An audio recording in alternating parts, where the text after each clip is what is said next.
Okay, a federal judge yesterday tossed out the federal school mask mandates and vaccine mandates. Fox News' Steve Harrigan has the latest from Atlanta. Steve.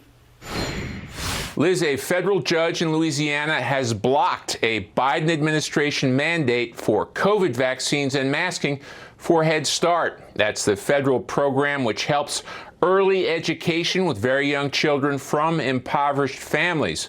Under the Biden administration order, everyone at Head Start had to be fully vaccinated and wear masks as well. Opponents of this mandate say the judge's decision was long overdue. Still have toddlers being masked in school. We still have people who can't take jobs because of these mandates. And so even though we may say the pandemic is over, we're going to keep fighting in court until all of these rules are off and our society can get back to truly normal. Under the Biden administration order, children over age 2 had to be masked. The judge, who was a Trump appointee, said it's an example of the executive overreaching its bounds. It's likely the Biden administration will appeal the injunction, which now affects 24 states. Liz, back to you. Steve Harrigan, great reporting. Joining us now, Nicole Neely from Parents Defending Education and GOP strategist Ford O'Connell. Nicole, we see the trend spotting that shutdowns and vaccine mandates outraged so many Americans they left the Democrat Party to become independent or maybe even Republicans. We're talking even teachers, health workers, and parents. What do you see, Nicole? Absolutely. That's what we hear on the ground all the time. A lot of first-generation Americans, former Democrats, like you said, teachers who come to us with tips saying, what the heck is going on? You know, I just want my child to learn. And so I think it's not a surprise. And, we'll see what this bodes for November. Ford, to Nicole's point, school board parents are seeing victories in states like Texas and Florida. I mean, we're just a month and a half until the midterms. School board parents are now the new powerful voting bloc.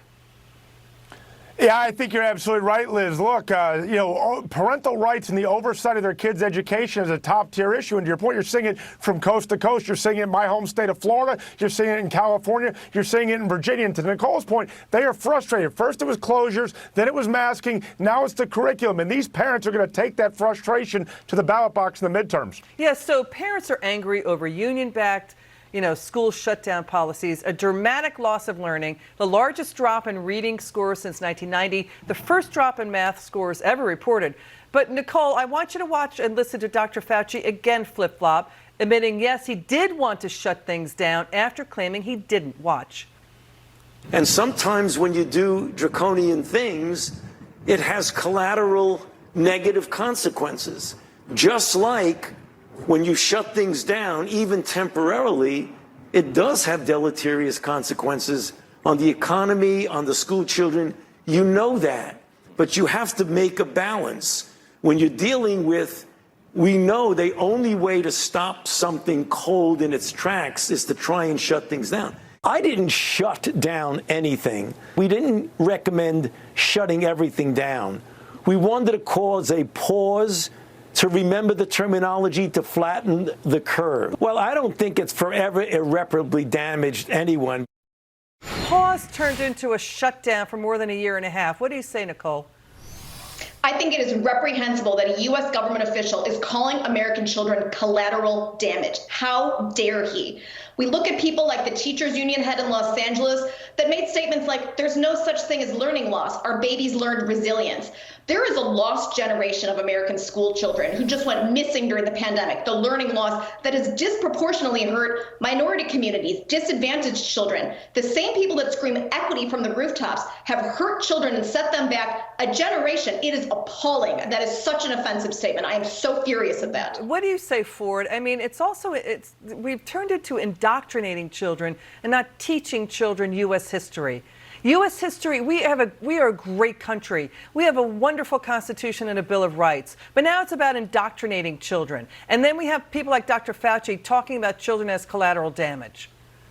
Well, first of all, Dr. Fauci's guidance over the last several years has irreparably harmed America's children. And the data back to May of 2020 showed that keeping kids out of school was a terrible idea and it irreparably harmed their mental growth. It also showed us that masking in schools, as in most settings, was not going to work. But when it comes to the curriculum, and I think this is going to be the future fight for Americans, is to understand that right now the teachers' unions, the teachers are not interested in teaching their kids. They're interested in indoctrinating them, and it's usually towards a political end. Politics does not have a place in schools. It should be about the ABCs and the 1, 2, 3s, not politics. And you know, you teach history, Nicole, so we learn from mistakes and don't do it again.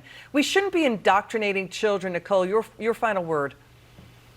Absolutely. You know what? This is a zero sum. Every hour they're spending on social justice initiatives at school is an hour that children are not making up that reading, that writing, that mathematics. Our children deserve better. Our country deserves better. Nicole Neely, Fort O'Connell, thanks for joining us tonight.